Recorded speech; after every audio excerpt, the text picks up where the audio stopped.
Chapter 3. About 5 o'clock that afternoon, the little sad-eyed woman who fills the position of concierge at the Hôtel de Senat held up her hands in amazement to see a wagon-load of flower-bearing shrubs draw up before the doorway. She called Joseph the intemperate garçon, who, while calculating the value of the flowers in petit verre, gloomily disclaimed any knowledge as to their destination. "Voyons," said the little concierge. "Cherchons la femme." "You," he suggested. The little woman stood a moment pensive and then sighed. Joseph caressed his nose, a nose which for gaudiness could vie with any floral display. Then the gardener came in, hat in hand, and a few minutes later Selby stood in the middle of his room, his coat off, his shirt sleeves rolled up. The chamber originally contained, besides the furniture, about 2 square feet of walking room, and now this was occupied by a cactus. The bed groaned under crates of pansies, lilies, and heliotrope.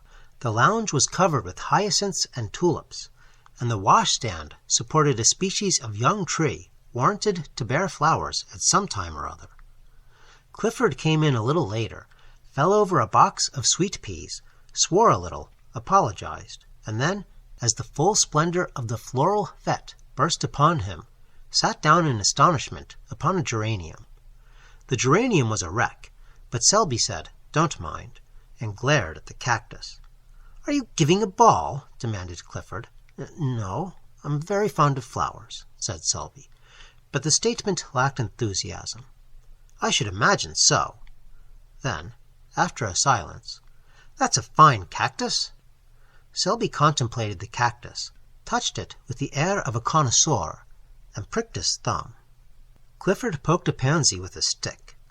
Then Joseph came in with the bill, announcing the sum total in a loud voice, partly to impress Clifford, partly to intimidate Selby into disgorging a pourboire, which he would share, if he chose, with the gardener.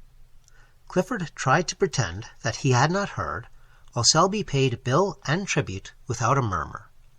Then he lounged back into the room with an attempt at indifference which failed entirely when he tore his trousers on the cactus.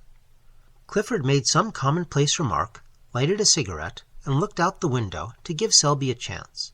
Selby tried to take it, but getting as far as, "Yes, spring is here at last," froze solid. He looked at the back of Clifford's head. It expressed volumes. Those little perked-up ears seemed tingling with suppressed glee.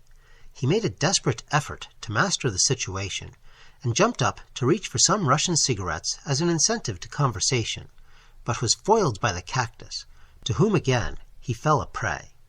The last straw was added. "Damn the cactus!" This observation was wrung from Selby against his will, against his own instinct of self-preservation, but the thorns of the cactus were long and sharp, and at their repeated prick his pent-up wrath escaped. It was too late now. It was done.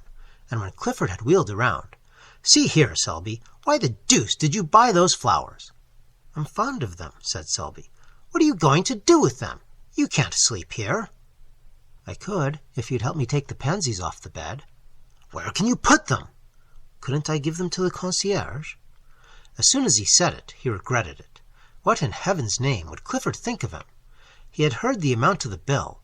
Would he believe that he had invested in these luxuries as a timid declaration to his concierge, and would the Latin Quarter comment upon it in their own brutal fashion? He dreaded ridicule, and he knew Clifford's reputation.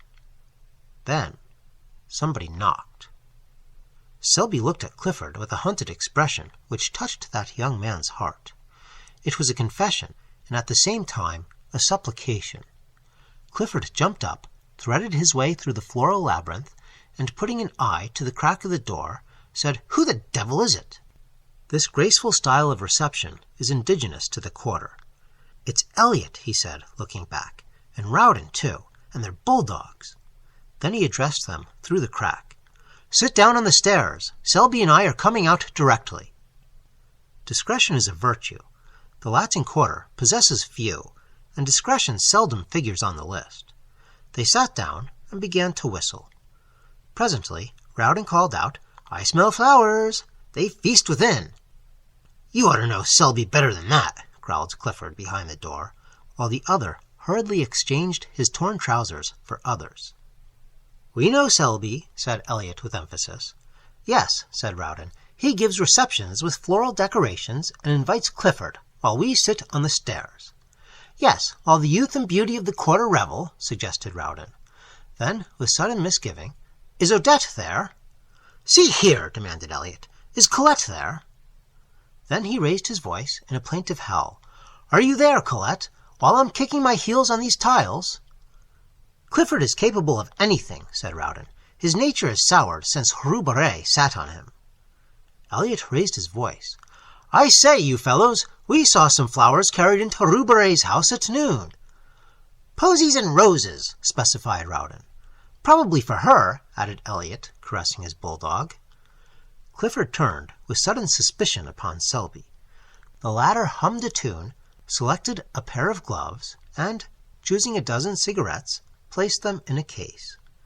Then, walking over to the cactus, he deliberately detached a blossom, drew it through his buttonhole, and picking up hat and stick, smiled upon Clifford, at which the latter was mightily troubled.